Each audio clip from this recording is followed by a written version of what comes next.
The number one thing that I look for in virtual assistants is that they have a figure it out attitude.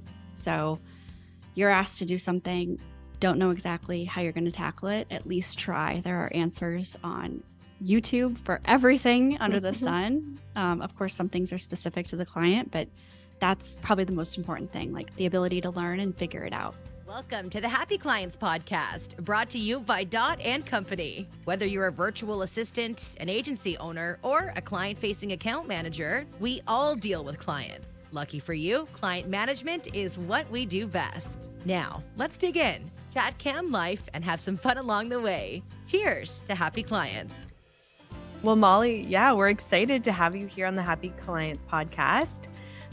We'd firstly love to just dive in and learn more about how you got here, because it seems like a pretty cool journey as to how you kind of landed in the VA space. But why don't you kind of fill us in on how you got here? Yeah, absolutely. First of all, thank you for having me. I'm really excited to chat with you both today. So I say that I was a corporate cubicle dweller a little over 10 years ago, and I was in healthcare, financial analyst, had a little office with no windows, and I was looking around one day and I'm like, this is not life. This is not okay with me. So I, enough days of crying on my way to work, and I quit cold turkey and I got married. So my husband came home from a deployment. He was military, and he came home to a unemployed person that he was going to marry. He's like, look, you got 4 months. So within 3, I had discovered the career of being a virtual assistant. Didn't know a lot about it. This was, 10, 11 years ago. And I landed my first client doing social media management for a crowdfunding campaign. And that just snowballed into so many years of learning the virtual assistant space, the OBM space, online business, supporting over 80 clients of all different industries, and really becoming what I would call an expert in the VA space. And along the way, so many of my peers, mostly military spouses, kept saying, how do I do what you do? You're traveling. I was going overseas a lot, working remote, like you probably are.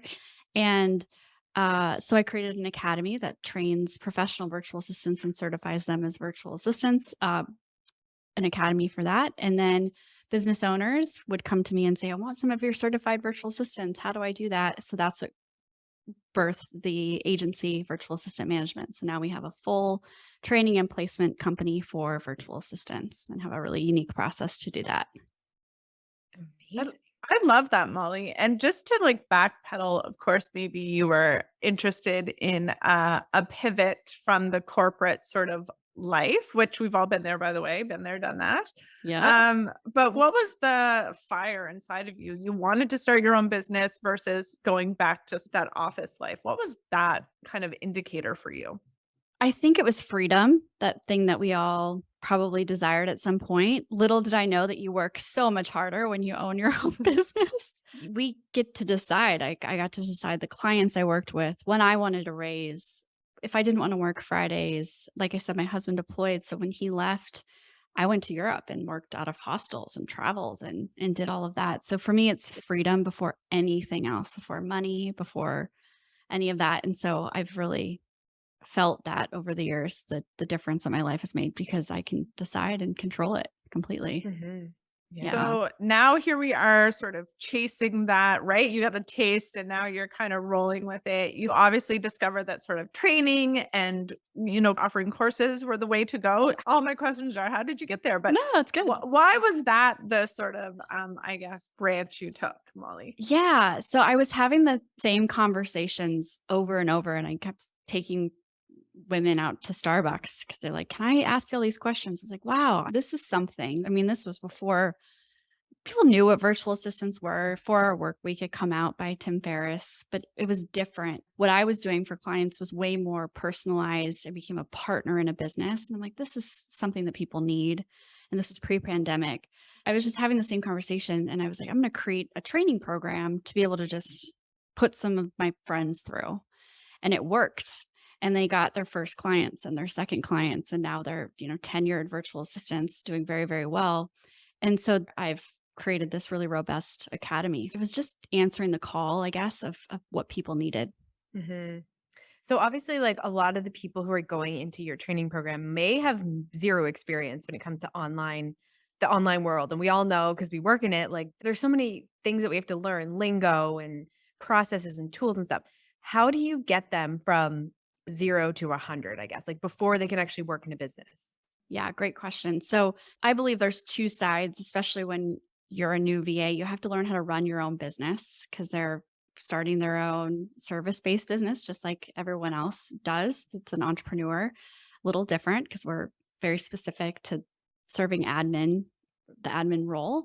So teaching them and their new identity, their service offerings, how to price, how to market and get their first client, then the more what I call the numbers or the technical stuff of contracts and proposals and invoicing and taxes and all of that's included.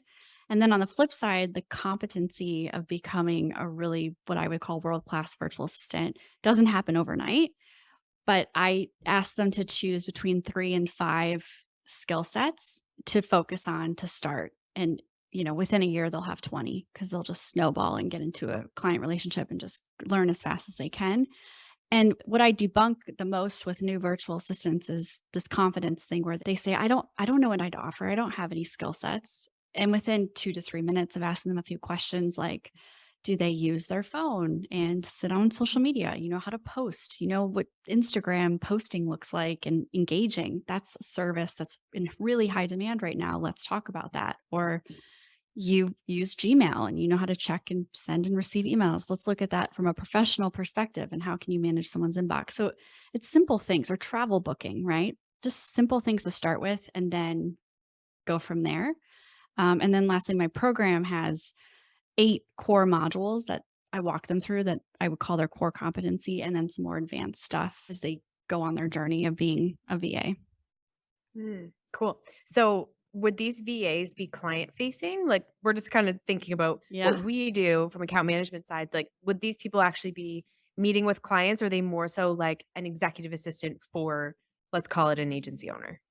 Yes, they do both. And I'm happy you asked this question because, especially when it comes to agencies, these are two completely different roles that I don't recommend that person wears the same hat, right? The client facing versus the admin. So knowing the difference is super important. I'd say predominantly virtual assistants would serve the business. So if the business it has scheduling or team meetings or team events, they might do the planning or handle the travel booking or post the blog for the business, not for the client, things like that. I think that's where I see them more versus being client facing. However, as virtual assistants grow, they certainly step into those roles. Got it. Cool. We do a lot of podcasts on the difference between a VA and an account manager, right? And it's really interesting to hear your perspective because it just reiterates kind of what we say. It's like they're very different roles and Very. the level of strategy, the level of confidence, marketing knowledge, things like that are quite different. And we often see the agencies we work with, who are successful digital marketing agencies, we see them having both, right? Like the VA is so important and that client facing and often working together sometimes too, just to kind of execute the internal things. So, yeah, not uncommon for us to know and work with VAs for sure. Yeah, yeah. That's a great I'm happy we're on the same page because I Yeah. get asked that a lot when agencies come to us. Like, do they support the client or do they support the business? And I always say the business first. So Yeah. Because most of our audience listening are agencies. Can you kind of walk us through like a general scope of a VA from your team or what you train inside of an agency, what that would kind of look like? Just even before that, because we're on the same wavelength, but I'd love to know, when do you need a VA and what do they do? Maybe kind of both those things.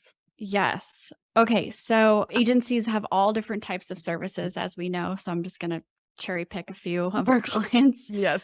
So one agency in particular that hires from us all the time is a podcast service. So they produce podcasts for their clients, not everything, soup to nuts, whatever you say for that, of scheduling the clients, producing the podcasts, all of that.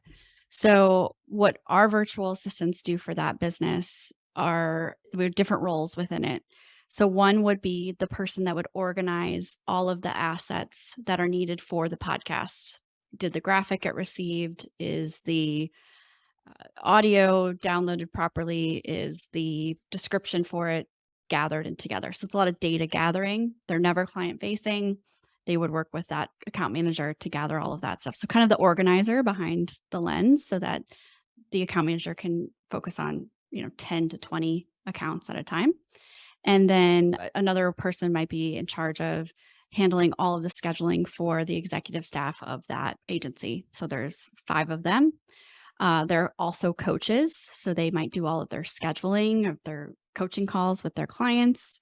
They manage inboxes and then do all the travel booking. So that's kind of a role that we've recently placed. And they grow out of that really quickly and kind of go into the account manager role. And then they hire again. And we just kind of funnel that through. Another account agency owner, female, recognized that she's a busy mom and she's the owner of the company and she's giving up a lot of her personal life for her business and it's just scaling and growing. She's like, I've lost my life. So she uses her virtual assistant professionally and personally. So things like my daughter Oh. is in dance. And if you have a daughter in dance, I don't, but I hear about them. It is insane the amount of things that are required, right? The tutu, the recitals, the lessons, all the extra things. Plus, are the grandparents communicated with that they have everything on the schedule and everything's handled? Imagine as a mom, all of that being taken care of, and you can show up for your kid when needed, right? So Mhm. that's something that they get used for that I think is really unique. Mhm. And then also, from a personal perspective, if you're the owner of an agency, your calendar is probably insane. So having someone that's just maybe following up, confirming appointments, scheduling appointments, moving things around for you, maybe doing some personal scheduling if you have an appointment or some kids thing that pops up. A lot of that's really important. And then inbox management, I see being probably one of the most Yeah. needed things for that level. I'm actually hearing a lot of inbox management from agency owners, which Yes. I feel like that's like a goal, like to have somebody manage your inbox. Honestly. Yes. Yeah. Yeah. Unless you're an That's account great. manager like us, then Yeah. we're like, no one touch my inbox. You We're like, cannot touch my calendar. Yeah. 2 emails? No. No. Yeah, no. but I actually hear a lot of agencies, and that's why they're coming just to delegate that anyways, is that, it often becomes just too much, right? So I'm sure, Molly, you hear that all the time. It's too much. I need to get out of the weeds a little bit. Of course, that's definitely a great area to start. Yes. Overwhelmed. So if you're maybe somebody looking to be a VA or taking this career path, what would be the qualifications or what are you looking for like these really awesome people? And then putting them through your training, setting them up for success. But I guess there needs to be sort of a baseline of Certainly. something to start with. Yeah, absolutely. So you don't have to have a college degree. A lot of the VAs that have come through our network have their master's degree. We have people that have been physician assistants. We have real estate agents. We have teachers. We have nurses. We have all sorts of backgrounds. So what I'm trying to say is it doesn't matter at all what your background is. What does matter is your attitude and the way your brain can organize and prioritize very important tasks. So what I mean by that is you don't get overwhelmed when you see a task list of 40 things. In fact, you like thrive when you see that. You're like, okay, let's communicate and talk through what's most important. Let's delegate some ownership, what needs to be done before the VA can run with it, and vice versa with the client. All of those types of things go into it. Being type A is a huge benefit. But the number one thing that I look for in virtual assistants is that they have a figure it out attitude. So you're asked to do something, don't know exactly how you're going to tackle it, at least try. There are answers on YouTube for everything under the sun. Of course, some things are specific to the client, but that's probably the most important thing, like the ability to learn and figure it out. I love that. I love that too, because even when, we're speaking kind of here today to agency owners, but knowing that you do have this sort of qualified person that almost goes outside of work experience sometimes. It's the attitude, it's the figure outable, it's the kind of confidence that, you can thrive when 50 Asana tasks are in front of you. Yeah, that's super important too. Where maybe an agency owner might get super overwhelmed, kind of the balance to that as well. Awesome. Yeah. Yeah. Especially in agencies, I think where a VA is so valuable is predominantly, agency owners are the creative minds, right brained, and VAs are more analytical, left brained. So it really brings a different approach to it. So when business owners, agency owners let VAs come in and kind of shine and run a meeting or run an Asana for the business, it can be really, really beneficial if you recognize that and use that talent. I guess even more to that, Molly, is that you would sort of, I guess there's people's, I'm going to say this word, but it's always different, but there's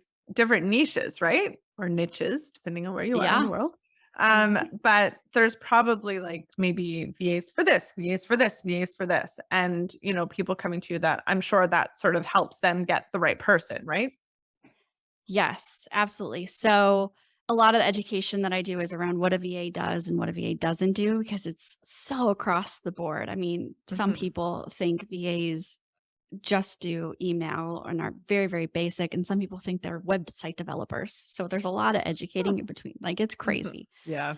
Um, so what we've done with the management business is create 8 core competencies. It doesn't mean that our virtual assistants just know that. They can go outside of that, but the basics. And then if virtual assistants want to specialize as they gain more knowledge, they can certainly do that. So we have social media management VAs specific to that, or Mhm. real estate VAs. One has created a thriving business for interior designers. Like, Lovely. Good yeah. one. Yeah, Mhm. so they all use the same skill sets, and then they can apply it if they get really interested in a certain industry. Awesome. That's And cool. what would you say, let's say a VA is working in multiple businesses. Is that normal or would they normally work in just one? Very normal. So the beauty of hiring a virtual assistant is you can hire them for a fraction of their time, fractional virtual assistant. Mm, We don't recommend hiring for less than 5 hours a week because it's just not worth it energetically on either Right. side. And that quickly, once a business owner gets their feet wet, turns into Right. 10, 15 hours. So a virtual assistant can fill their book of business how they see fit. If they want to work 20 hours or 40 hours, just depending upon what that looks like. I don't recommend virtual assistants take more than 3 is a lot, 4 is a lot, 3 is probably perfect. And then if you can nail that, current client, as I say, that will hire you for 30 hours a week or 40 hours, whatever you want to do. It's so nice to work for one business and just be focused. It's a good place to be as you grow your skill sets. cool. Cool. Yeah. Love That's it. interesting. Yeah, kind of similar to how we work in like fractional amount of time because agencies don't necessarily need somebody 40 hours and majority of the time they don't. So if you can be super efficient like you guys are, then it just totally makes sense. It's a win-win. And Yes. and that person there for the dedicated role, right? Like you can't be media buyer, agency owner, client account manager, VA, like you can't do it all. So like those dedicated people whose, whole life is dedicated to this efficiency, like in the VA world, VA land. Mhm.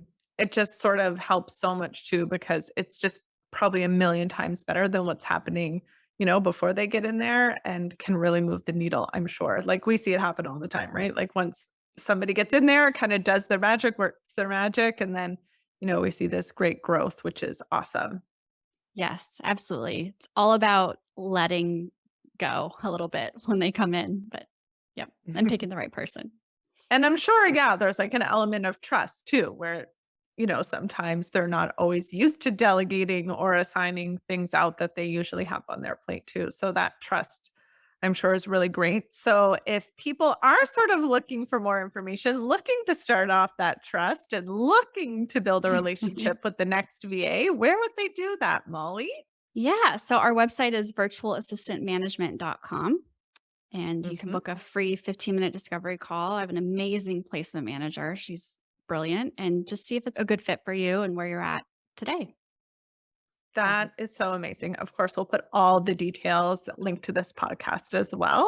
And I love the process too of that first call, making sure. I mean, we're huge on relationships. I'm sure you are too, kind of, Mhm. making it super awesome for both sides from the beginning, which is great. That placement call, I'm sure, is not only fun, but very informative. So, of course, we know that VAs are super important in the agency world and even outside of that, which is awesome. So, definitely check out Molly and all of her great VA services. Thanks, Molly. Thanks, Thank Molly. you. Cheers to happy clients.